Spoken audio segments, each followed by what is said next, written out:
In light of Europe's geopolitical decline today, I would like to share a message on how believers living in the last days should view and understand the world through a Christian worldview and prepare with spiritual awakeness. I hope you gain beneficial insights in the Spirit.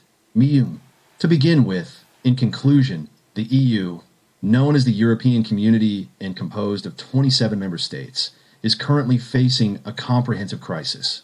The specific core of this crisis lies in the fact that the EU is in a very serious fiscal predicament due to structural contradictions within the euro as its single currency, the failure of immigration policies, population aging, excessive welfare spending, rapid expansion of defense spending, the failure of energy transition policies, excessive regulations, and labor market rigidity. The serious problem is that, under today's international geopolitical situation, there is almost no visible way for the EU to escape this crisis. Therefore, it is clear that Europe is entering a path of decline. The Russia-Ukraine war, which began on February 24th, 2022, and has continued for 4 years, remains at a standstill despite Trump's mediation of peace negotiations. One of the reasons negotiations between Ukraine and Russia are failing is that NATO, which supports Ukraine, intends to station NATO troops in Ukraine as peacekeeping forces.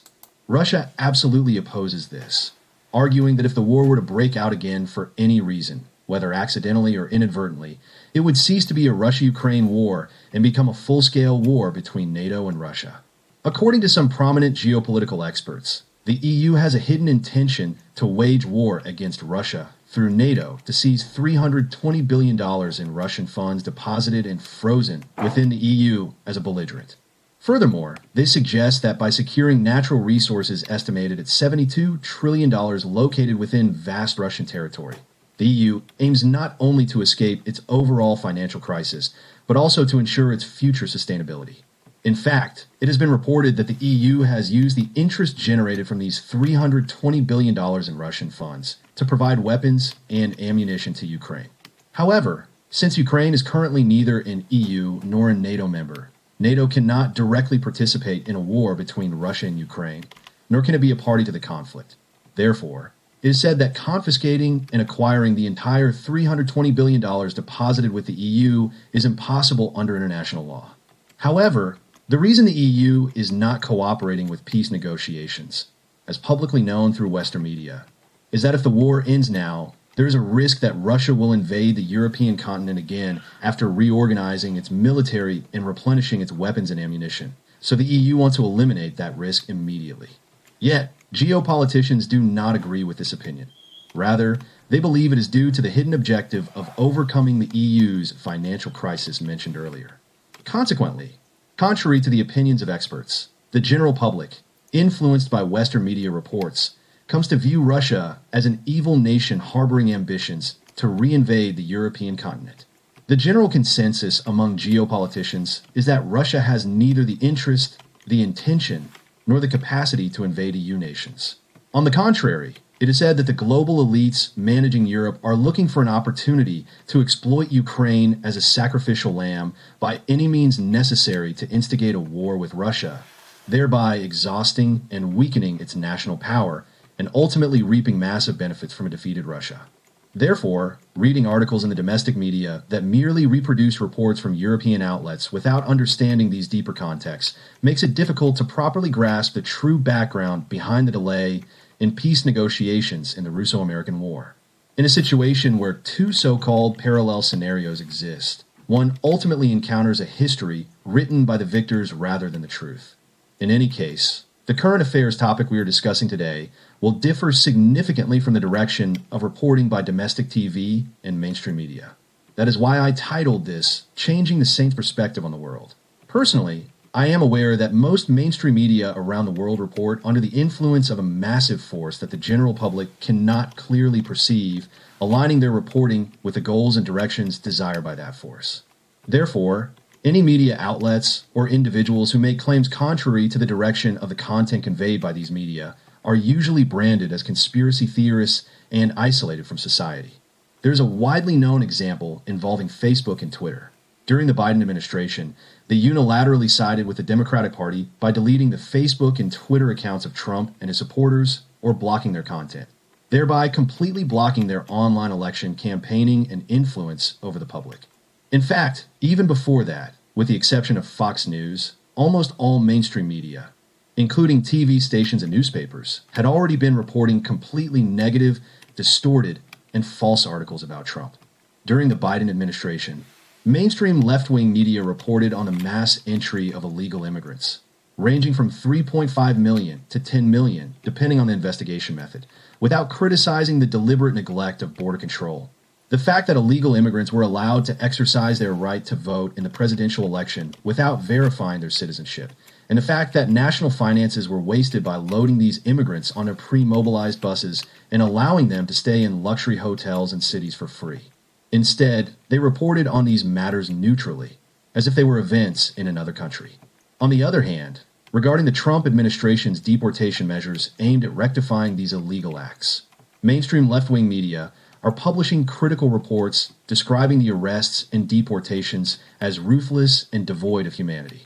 In particular, by broadcasting close-ups of the bleeding scene of an illegal immigrant who resisted the brutal exercise of public authority. The general public watching the broadcast was first stimulated with emotional pity for the bleeding immigrant and feelings that the police who caused the bleeding were evil, before they could even rationally judge that the police were enforcing the law. Consequently, this led to national outrage against the Trump administration. However, the purpose of this aggressive deportation of illegal immigrants is that the Trump administration must prevent the recurrence of election fraud in order to win the midterm elections to be held in November 2026. Those of you who are well-versed in current affairs will be well aware of the fact that after Trump was elected president in the U.S. presidential election in November 2024, all media outlets that participated in false, distorted, and illegal actions against candidate Trump were sued one after another and barely escaped the crisis after paying astronomical settlement money to President Trump. Had these media outlets reported the facts truthfully, they would naturally have confidently sought legal redress through lawsuits. However, they knew themselves that they would lose if they sued, and fearing they would have to pay massive legal costs in addition to the compensation, they settled willingly. All media outlets involved in the illegal acts agreed to a settlement. One cannot help but be appalled as to how such a thing could happen in the United States. Meanwhile, the current FBI and CIA have meticulously investigated the election fraud committed during the last presidential election and collected extensive evidence. In particular, there were indications and evidence of the Chinese government's intervention in the election and allegations of election fraud involving 5 other countries, including South Korea, were also reported. Furthermore, Venezuelan President Maduro and his wife were recently arrested at their residence by U.S. Special Forces and are currently standing trial in the United States. What is surprising, however, is that no one in the Democratic camp or any Democratic politician is protesting that the evidence of election fraud is false. This leaves one no choice but to conclude that the election fraud is a fact. Of course, mainstream left-wing media still do not report this fact properly. In any case, had Trump not been elected president, allegations of election fraud caused by Chinese intervention would never have been revealed, and the left-wing Democratic Party in the U.S. could have held power forever. Meanwhile, propaganda tactics, a specialty of former Soviet communists, have evolved in a Gram-sized theory of primacy and are being utilized very effectively by today's progressive left. Consequently, the South Korean cultural scene is completely dominated by the progressive left. Numerous claims have been exposed on YouTube by victims stating that if any celebrity or cultural figure engaged in conservative right-wing speech or participated in an event even once, their revenue-generating activities in the cultural sector came to an end. The progressive left has focused on a cultural war that taps into human emotions. Thus, they are brainwashing the general public, who spend a great deal of time glued to TVs or smartphones, by secretly propagandizing and inciting them to achieve their agendas through movies, dramas, novels, music, and poetry using psychological gaslighting. However, because the progressive left's agenda continuously and deeply permeates people's sensibilities through cultural messages, it is extremely difficult to reverse this through reason. Moreover, when this spreads throughout society and becomes mob mentality, regardless of rational right or wrong, it disguises itself as another zeitgeist, thereby legitimizing the agenda of the progressive left. Consequently, even if people belatedly realize they have been gaslighted, they remain silent out of fear of being ostracized by those around them. As a result, society degenerates in one direction or another, and the future destiny of a nation follows suit. In general terms, the zeitgeist engulfing the world today is the spirit of the progressive left. And when we delve into specifics, it manifests as countless policies aimed at implementing a progressive left agenda that exploits the sensibilities of a brainwashed masses. Thus, the fate of a nation flows like a cyclical wave as the agenda of the victor is executed amidst the conflict between progressives and conservatives, driven by domestic and international historical environments. For several years now, the current progressive left administration in Korea has been attempting to remove the word freedom from liberal democracy. Do you know why they're so persistently trying to erase the word freedom? This is due to the influence of the zeitgeist of the West. Let's take a very brief look at the history of socialism. In Europe, early socialism emerged in the early 19th century to address the miserable working conditions resulting from the Industrial Revolution. Subsequently, scientific socialism, known as Marxism, emerged. By the end of the 19th century, it split into radical communism and moderate social democracy.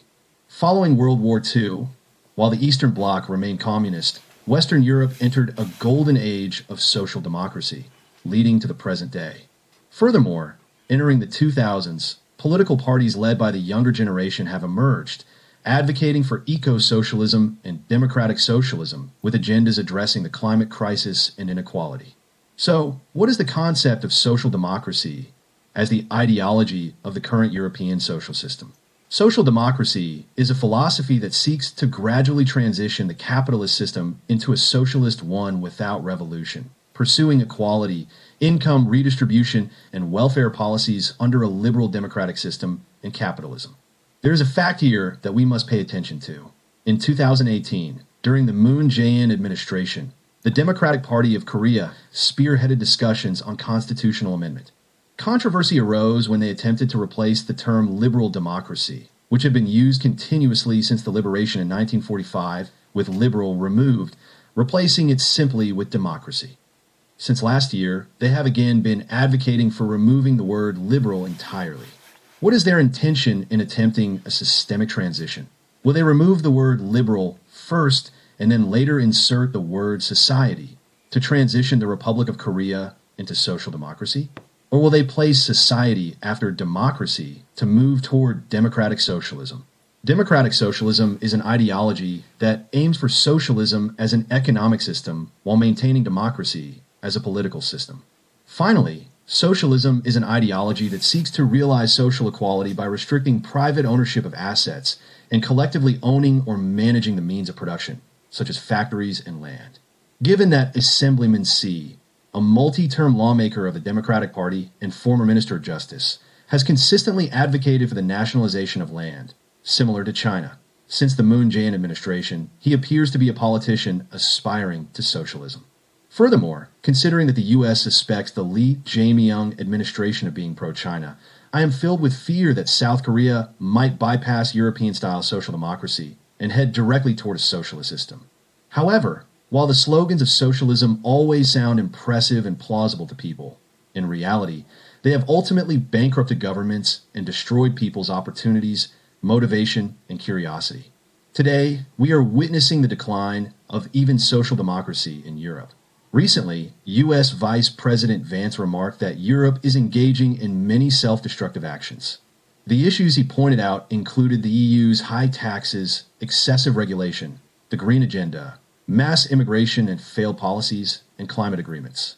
Experts also view the EU as attempting to resolve its problems through war with Russia rather than reforming these misguided policies and agendas. Furthermore, they predict that the EU is highly likely to collapse due to the skyrocketing national debt. In terms of philosophy and religion, Europe is the birthplace of the Enlightenment movement in the 18th century, which awakened human reason in the 19th century, the birthplace of liberal theology, which challenged the authority of the Bible with reason and experience, denied its absolute nature, and provoked God the Creator. These two events represented humanity's departure from God's embrace, a deviation in independence, and a challenge to God. Consequently, European churches have gradually and continuously declined.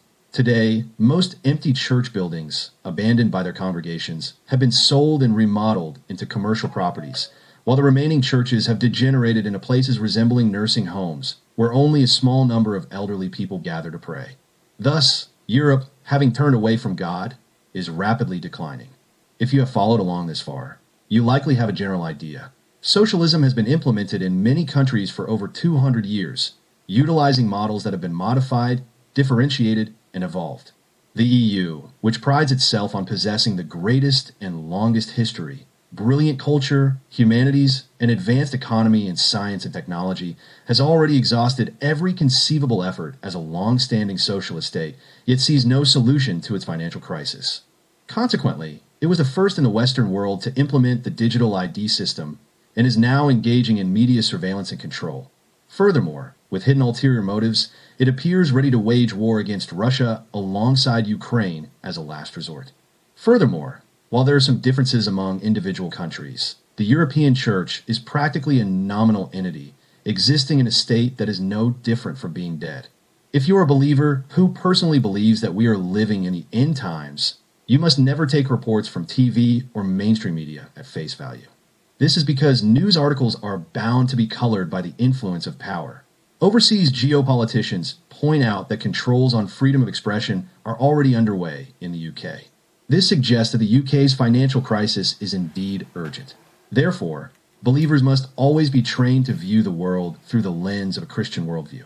From this perspective, the sins of Europe stem from the Enlightenment as a philosophy, rationalism, and liberal theology as a social system ideology.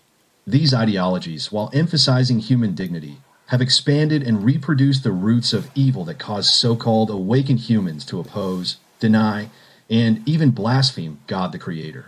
These acts are the same sin as the human pride described in Genesis 11 verse 4.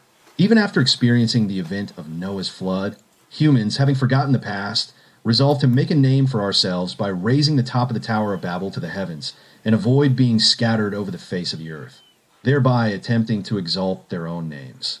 The act of raising the top to the heavens is tantamount to a declaration of pride, autonomy, and independence, an attempt to reach God's realm solely through human power, without God. Furthermore, the resolution to avoid being scattered meant that although God had commanded them to fill the earth, they did not scatter but gathered in one place to build their own kingdom. In other words, they rejected God's rule and commands and sought to establish a human-centered humanist system. Ultimately, please never forget that human-centered humanism is interconnected with the Enlightenment, rationalism, socialism, and liberal theological thought.